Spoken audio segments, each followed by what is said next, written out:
Us on the show is Rennie Abram, who's also been tracking, that developing. In fact, that development coming from Maharashtra since yesterday's that unfortunate accident. Rennie, I believe you were the first person to join us here on News9 when that unfortunate news of Ajit Pawar passing away broke here at 9 o'clock yesterday. And since then, more and more details continue to emerge as to what's transpired.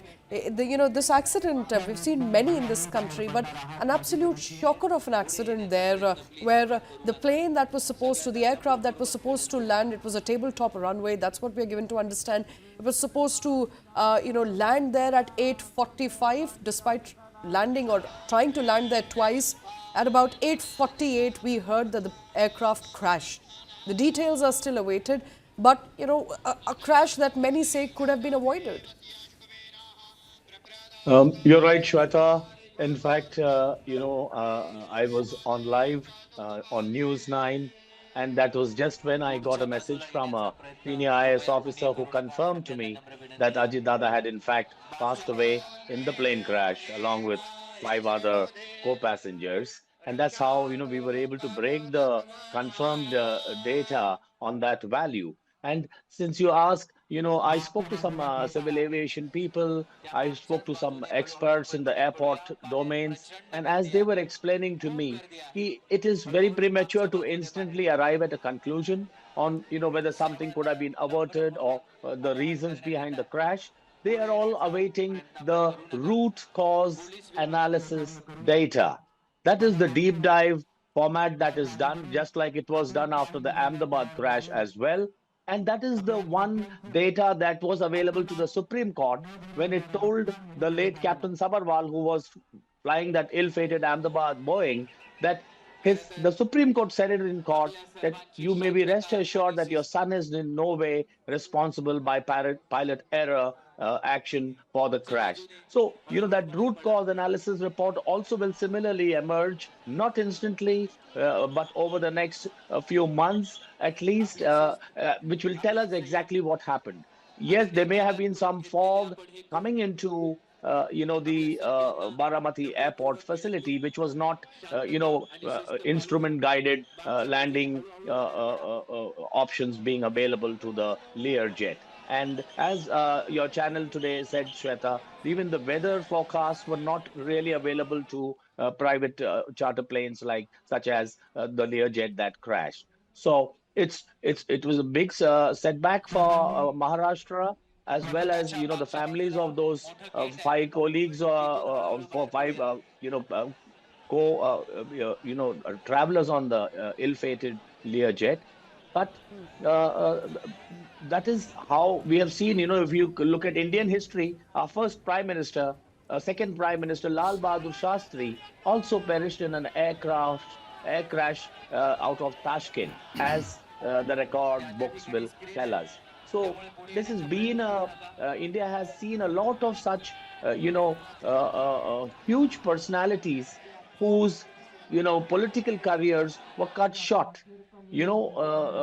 Such accidents. Yeah, you take the case of the road accident of Sant Jail Singh, who was the president of India, and after his retirement, he died in a car crash. And would you believe, Shweta, that as I understood, that there was a truck that was traveling on the wrong side of the road that actually went and crashed into Gyani Zail Singh's car. So we've lost, I mean,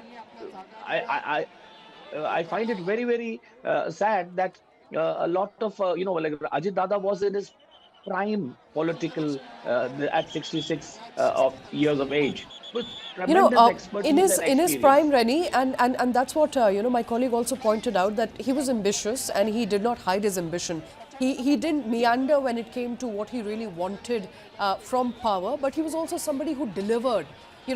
Many people say that he is also responsible for fiscal health of Maharashtra. When it comes to farmers, he's taken great decisions. When it comes to sugarcane farmers, especially, he's been a finance minister for the state as well. So his decisions, his policy acumen has also paid off. And he had ambitions. Those ambitions, of course, will never be met today. Unfortunate tragedy there. But, talk to us about his non-consecutive tenure as one of the longest Deputy Chief Ministers of Maharashtra. Well, Shweta, that's a very apt thing today when we are bidding him goodbye at his funeral. And the fact of the matter is, when Ajit Dada, I remember it was in 2004, when the financial crisis in Maharashtra, with a consolidated debt burden looming at 2004. All right, I think we've lost the line there with Rennie. We'll try and get him back. The visuals, of course, continue to come in from Baramati. The last rites of Ajit Pawar currently underway. Fans, well-wishers, friends paying their own tribute there to that great leader whose life was cut short by an unfortunate accident in Baramati yesterday morning. Coming back to you, Brijesh. I think we were discussing, and Rennie was also talking about the leader that Ajit Pawar was, and you mentioned how he had political ambitions, but he was also very pragmatic in his ways and in his approach. As far as his policy acumen is concerned, his administrative acumen is concerned, he's also known for, bringing Maharashtra to where it is today, just the financial capital, Mumbai being the financial capital of India, and Maharashtra being one of the most prosperous states in the country. So he is somebody under whose guidance, under whose leadership, Maharashtra also prospered. Oh, absolutely, and that is the reason why he's respected a lot, because he's not just a politician. When he got the chance, he left a stamp on the physical policies of the state. And the fact of the matter is that the most of the bureaucrats who have served with him always used to have a nickname of him as he behaves like a chief secretary. So he's a clear command of the policy as far as the department which he was holding, and also he was very, very clear of what Baramati wanted. So he always married the two and made sure that his popularity never waned as far as the constituency is concerned. And we are seeing that the fact that he won this constituency 8 times is also testimony to the kind of popularity he enjoyed. He took on Sharad Pawar, his uncle, and 24 and successfully so. Successfully 24. His wife lost to Supriya Sule, and many thought that this would be curtains as far as Ajit Pawar's ambitious split is concerned. But 24 end saw a completely different story panning out as far as the Maharashtra Assembly election is concerned. Sharad Pawar couldn't win that many seats, and he won 41 seats. That was made the deputy chief minister. All right. And, as far as Sharad Pawar is concerned, of late during municipal elections also, both the uncle and Ajit Pawar and the nephew came together to fight and fought successfully as far as Pimpri Chichwad region is concerned. And there were also conversations that perhaps they started burying the hatchet. That's what also Mamata Banerjee pointed out, although in a more political way. But, there were conversations that both the uncle and the nephew were in fact on very good terms and coming together in years to come. Well, I think it is going to be one of the biggest mystery of Maharashtra, if you ask me. The fact is that that you see a vertical divide as far as Maharashtra journalists are concerned. Many believe that that the so-called split was a smokescreen. This has been admitted several times by Ajit Pawar himself, and many believe that that the split was real. But one thing is very clear, that that the politicians are extremely smart people, and I think Ajit Pawar sensed that that the divided house is not going to bring them the kind of political dividend and heft they would have asked for, and that is the reason why they fought this civic election together. Didn't get them as many seats as they would have wanted to, but they also made sure that there were talks about how to make sure that this is one house in order, and many believe that this time Sharad Pawar agreed that it would be Ajit Pawar who would be helming the affair as far as politics of Maharashtra is concerned, and Supriya Sule will be the face of Delhi. And very rarely you also come across a politician, Shweta, that 90% of the population they want to do the state politics, but they also want to grow to national politics.